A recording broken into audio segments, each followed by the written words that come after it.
And according to the CDC, more than 1 in 5 adults in the U.S. live with a mental illness. And our mental health, of course, can affect how we think, feel, and act. It also determines how we handle stress.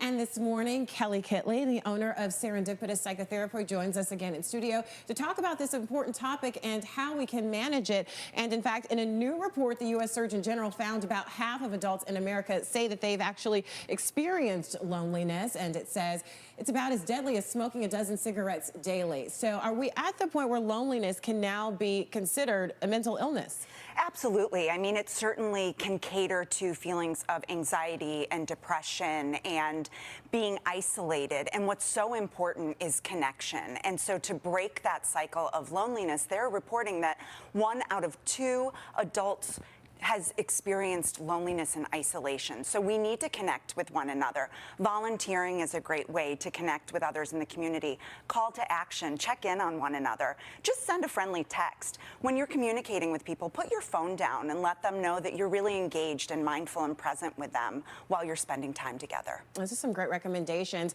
COVID-19 has really changed the way we live our lives. Has that had an impact, do you believe, on the level of loneliness people are experiencing? It absolutely has. The statistics in 1 out of 2 adults was reported before the pandemic. So now it is huge. So what we need to do is oftentimes we think that we are connected through technology, but people are so connected and still reporting feeling so alone.